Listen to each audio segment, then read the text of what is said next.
The Honorable Minister of Defense is accompanied by the Honorable Minister of State for Defense, the Chief of Defense Staff, and of course, the Chief Post, who is the Chief of Army Staff. You may please proceed. And I'll start by expressing the delight and the gratitude of the officers and soldiers of the Nigerian Army for your interest in our activities since your assumption of office as the Honorable Minister of Defense and the Honorable Minister of State for Defense. We are glad that through your intervention, we have started observing visible interventions from the federal government, other ministries, departments, and agencies, and these have positively impacted on our operations in the field. And to cap it, you have taken time out from your busy schedule to be with us at the Army headquarters this afternoon. This afternoon, we will take time out to brief you on how the Army is organized, the operations we conduct, and some of the challenges that we confront in the field in the bid to achieve our constitutional responsibility and bring peace and stability to our dear country. We are very much aware that you are seized with the activities of the Nigerian Army, but this is just to follow the formality and the procedure, having you present with us at the Army headquarters this afternoon. I've listened to the challenges and agree on you totally on ways and means to combat the challenges. But again, I'm sure Mr. President will do everything within his power to intervene in situations where you need his intervention. We are aware of the manpower need, the accommodation need for the armed forces, the mission-specific equipment requirements, as well as arms ammunition and ammunitions, and the combat enablers that are highly needed to succeed in the fight of both insurgency, terrorism, and oil theft. We will not relent, and I'm sure the federal government will do its best to provide with you with whatever you need to make sure we bring an end to the security problems of our dear nation. The President has demonstrated that since we come in. He has never turned down our request, and he has been very, very supportive, and he promised to continue to support us as long as we continue to show results the way we are showing results today. So once again, I want to congratulate the Chief of Army Staff for the successes so far, and I believe more successes will come as we continue to supply the necessary equipment to execute the war. Security. But the problem are not appreciating the effort made by the Nigerian Army, which we have to encourage our soldiers and to appreciate the effort they made by those who lay down their lives for protecting the orderly citizens of this country. But unfortunately, people doesn't see it like that. That's a time that about 22 army officers were killed in my state.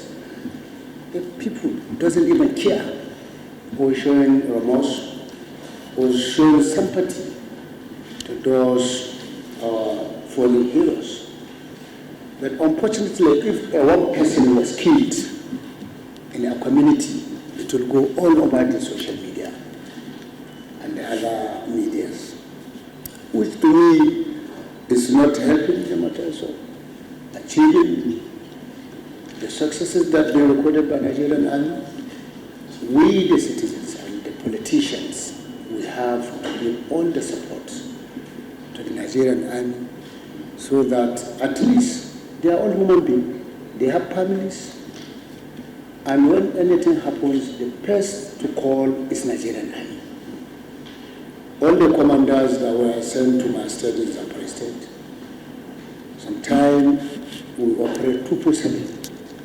Anytime you call them, they will respond to distress call. Sometimes even the criminals are using that tactics as a distress call to be calling Nigerian armies to go where they ambush them. Most of the locals are aware about that, some of them are part of it.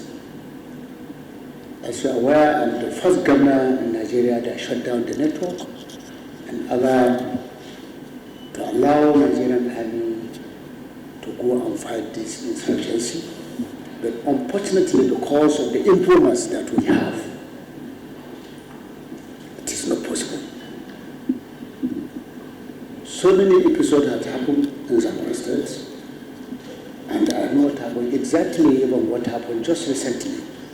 The Nigerian army, without giving them a single kobo, they have gone to that institution that is Ministerial University. They escalated the whole round of that university. Nobody cares even to help or maybe to appreciate what the Nigerian army is doing. So please, the Chief of Army Staff, we should continue the good job that you are doing. We are behind you. We are going to support the Nigerian army, and we will be educating the public of what the army is doing. And it is the responsibility for all of us, be it is a politician, a businessman, civil servant, that we shall be able to appreciate what the Nigerian army is doing for protecting our life and property of all citizens of this country. So we shall continue what we are doing. The President has appreciated all the effort being made, and an issue of the approaches that you have adopted. I have adopted so many approaches to tackle the issue of insecurity, both kinetic and non-kinetic. But the problem, if we adopt issue of non-kinetic approach, the government must come in to provide all necessary arrangement for those surrendered fighters. The government must find a place for integration of those fighters. So we have to come out with a holistic decisions making so that at least the issue of these criminalities in Nigeria should come to an end. No matter what Nigerian army is doing to fight these security agencies, if there is no synergy between other security agencies, it's not possible. We must intensify the intelligence sharing between all the security agencies so that the agency should be sharing intelligence to Nigerian army, which I know before we have such kind of problem, but I believe by this time during this regime we are trying to cement that responsibility so that each and every agency must be on deck to make sure that we share intelligence to the sister agencies so that we fight these criminals once and for all. Therefore, I appreciate all the effort we made by the Nigerian army and to assure you the commitment of the Ministry of Defense and Mr. President that we are going to provide all necessary support for the Nigerian army and other security agencies to combat these criminals.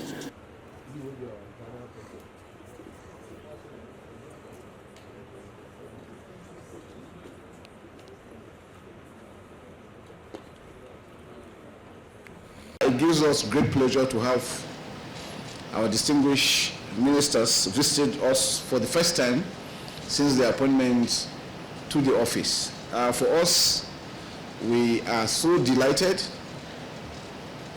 so happy to have you here today, sir.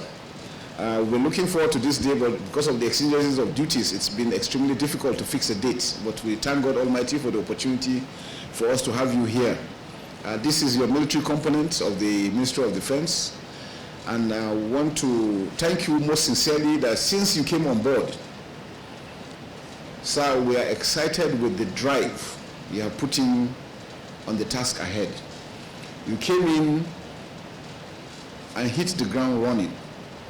We can see your determination, dedication, commitment to ensuring that the Nigeria, and then to give full support. I want to thank the President, Commander-in-Chief of the Armed Forces, for considering us worthy to be appointed as, me particularly, the Chief of Defense Staff, and also for your appointment, sir. I want to assure you that the Armed Forces is fully ready, fully prepared, fully committed to the task ahead.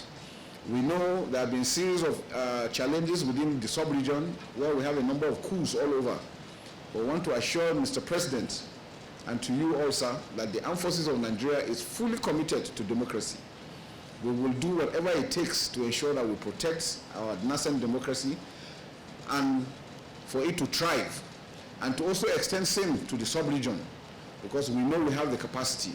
And we're happy because of you coming on board, you have made it a lot easier for us. Now, we can see in the closest future, we're getting all our requirements. I want to thank you for your commitment. We have seen how you have followed up what it is that we have required. You have flown all over the place, all over, going abroad, even within Nigeria, to discuss and ensure that what we need is provided us within the possible, within the shortest possible time. The Honorable Minister, sir, we want to thank you for taking time out to visit us today. There are a number of issues I would like to bring up before you go. A bit of them that are outstanding. The signing of the new harmonized terms and conditions of service. I know you are it's getting your time. You are looking at that. The robust and modernization equipment of the Armed Forces of Nigeria. That I know we have taken up even with Mr. President. We want to say thank you.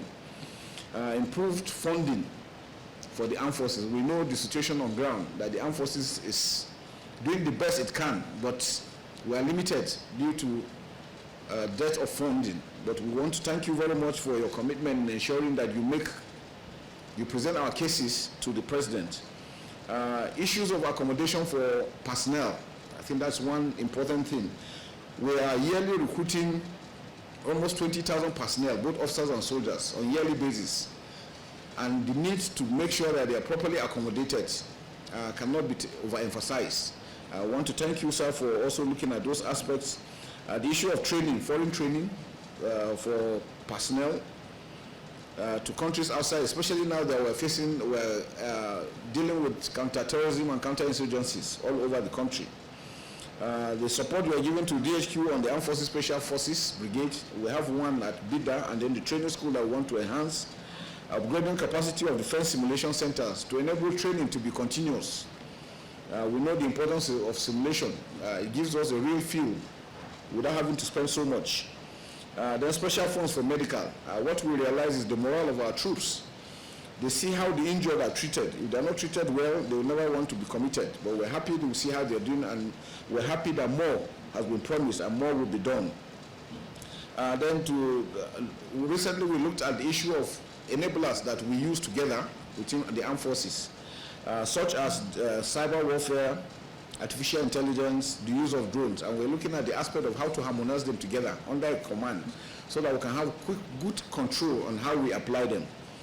Also, some of the things ahead for us is the DDR program in the Northeast, which we're following up.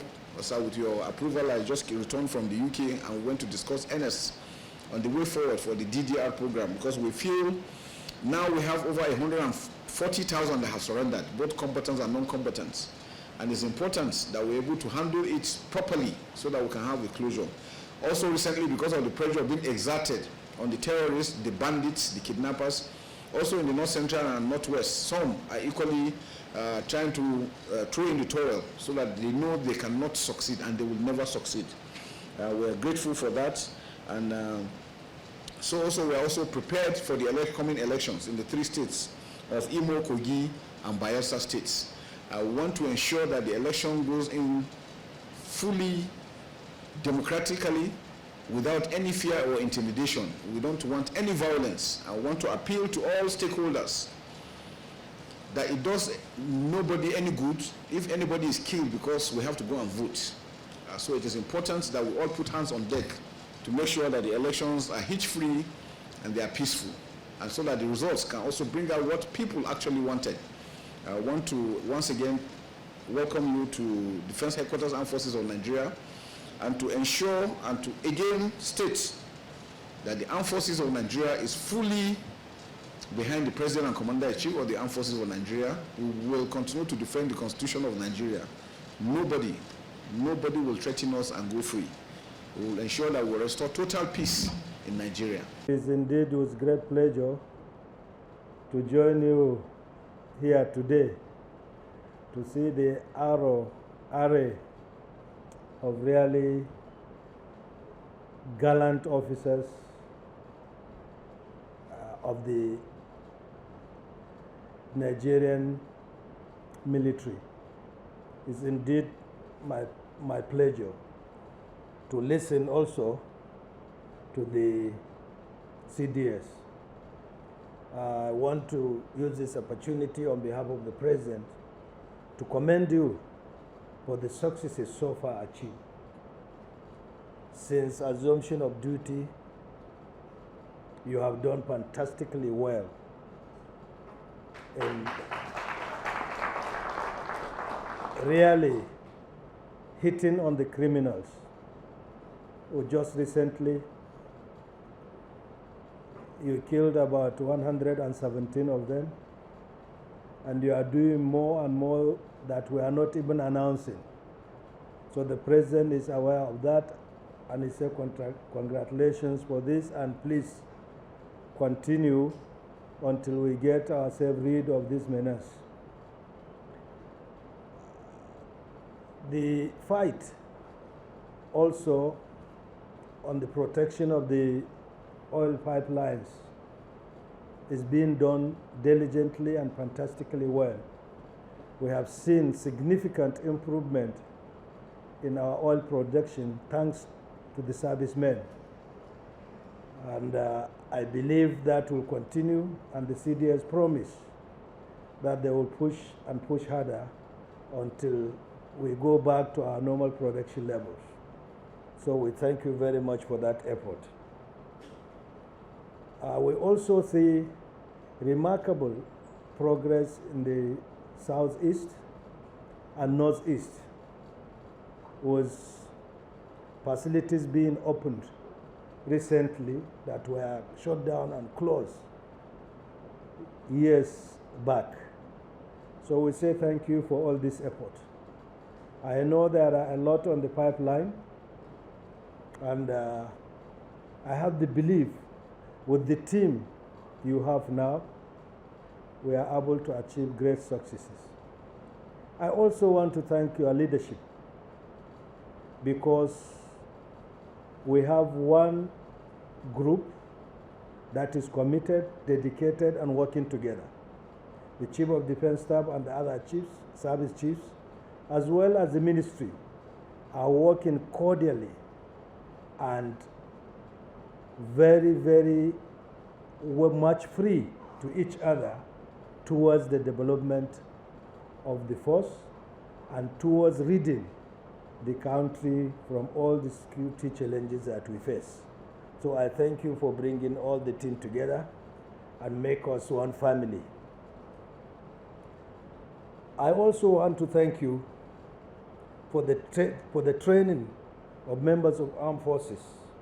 This is one major area you focus on, and it is surely yielding result as the level of discipline is increasing daily, considering the caliber of officers and the men in our command on our armed forces.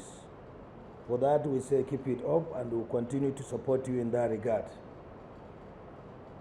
We also want to commend you for the efforts toward boosting the morale of the troops in operation areas as you conduct regular visits and other inspirational programs to our forward fighting troops. The ministry will continue to support you in that regard. On the issues you raise, you are also aware that the president never turned you down or never turned us down. So I'm sure for all our requirements, the president, be it equipments, be it improving funding, be it accommodation for personnel, training of personnel, special funds for medical, and all what you have said, I'm sure the president will do it. And he has never refused us since we come into this service. He holds the military in high esteem and believe that the way to solve the security challenges of this country is supporting the military, and that he has demonstrated fantastically well was what he has done so far. So I will also remind him of all these issues you raised, and I am sure President will take it up and will see to the success of this fight. I remember we had series of discussions, and we set ourselves target to which we will fight the insecurity in this country. And we promised the country that within 1 year, they will see tremendous changes. And that will happen from what I've been seeing so far. So congratulations and keep it up. And you have all our support and the support and assurance.